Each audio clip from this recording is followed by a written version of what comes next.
The Outer Worlds is an immersive, not-so-open-world first-person shooter RPG that focuses on player choice when it comes to both story and gameplay, which is no surprise coming from the same developers who made Fallout New Vegas, arguably the best Fallout game there is. But how does it run on Switch? And without the budget of a AAA studio, is this game still out of this world, or does it fall out of the picture completely?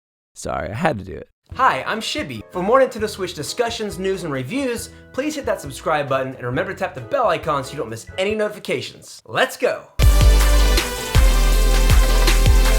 Okay, so let's get this out of the way. The game, most of the time, looks like poo.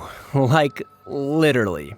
And there are some performance issues, which we will all get into later, but you want to know if it's still worth the money, and well, I'll let you decide that once I explain to you what this game is, and I'll give you my 2 cents as well. But I'll tell you this right now, this is not a broken game. Don't make your judgment based on just graphics alone. Take the big picture into consideration, and then decide if it's worth your time. As you play The Outer Worlds, you will notice it looks and feels like Fallout. Even has many similar gameplay and story elements. And although it may scratch that itch, and it's the closest thing we have on Switch right now, it's not Fallout. The number of quests is smaller and the world to explore is smaller, but this isn't always a bad thing. You see, being a game that's not open world, it allows the developers to create a world with a dynamic story that has side quests that don't detract from the main story. It hits that sweet spot between quality and quantity that allows for much richer companions, dialogue, and story. It allows for a much more honed-in and focused game. Oh, that's Thomas. He used to follow me around before he left the cannery. You start out with a character builder that's not too in-depth, but isn't shallow either. You can even choose your character's backstory. This is an RPG made by people who love RPGs. As you progress in the game and level up, of course, you can put skill points where they're needed. What's interesting here is your skills at first are clumped together, so you can't put points in hacking, for example, without also putting points in stealth as a whole. Once you get 50 points in a cluster, then you can start to specialize. I mean, I guess that makes logical sense. You also get to choose new perks every 2 levels, but I'll be honest, these just weren't exciting for me. It'll help you form what type of character you want to develop, but this was your run-of-the-mill sprint faster, increase health capacity, buff up this, increase that. Don't look for anything revolutionary here, just a way to become more powerful.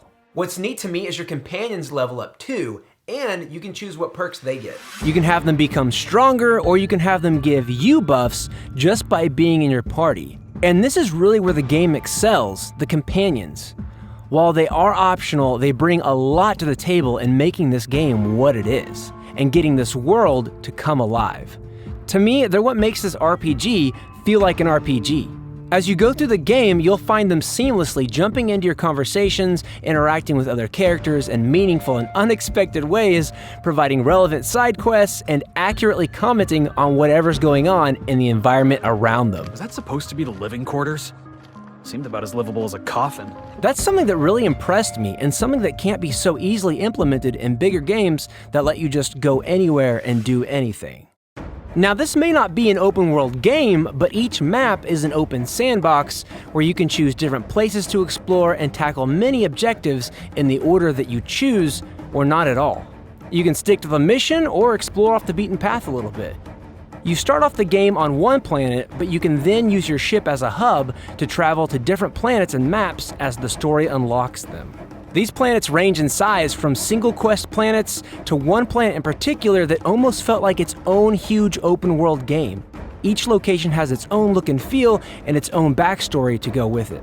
I will say though, although this game is complete, you can kind of tell that content was cut and that the passionate developers would have preferred bigger planets and more to do. The system of having a hub ship and multiple planets sets this game up perfectly to have some awesome DLC.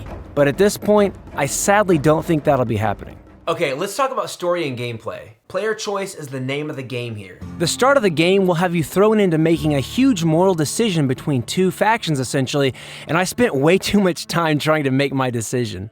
It's awesome. It reminded me a bit of the game Dishonored. The story here is filled with some twists and turns and corporate conspiracy involving the Institute, the board, but honestly it's nothing that ever gave me chills or anything. I just like that you're able to constantly choose sides, and although the story wasn't amazing to me, I must admit that it's very engaging to have the player invested in what's happening in the world. This, my friends, is how a game like this is done. The style here feels fresh, but also familiar, including a lot of the humor. That's why we put Martin through 6 years of vendor school, only to make him wear this hat. In fact, one thing I really got a kick out on this game is the fact that they always include blunt dialogue options for the people who just don't care about dialogue or just want to shoot stuff. Sometimes I'll be in a conversation and it can be a very serious moment, and there's an option that says something like, yeah, get to the point, spit it out. Or like, let's just go shoot stuff, or something like that. The music is pretty good too, and does a good job setting the tone and keeping it subtle. Again, some of these songs feel kinda similar to Fallout. And although it's really good quality, none of the music outside of the title screen is memorable at all. For combat, you can choose to go melee with swords and hammers, or choose from a decent variety of guns that can be slightly modified to your liking, along with the armor. This is a first-person game though, so you won't be able to see your outfit while you're playing. They did throw in this cool character idle feature though, or you can always just look at your character from the menu. Oof. Melee honestly isn't the game's strong point, but you can just stealth your way through the game without hurting a single soul. Fun fact, you can also kill everyone in the game, including important key characters. For some reason, this was a very important feature for them to add in the game, and they did a lot of work to make sure that this could be done without breaking the game.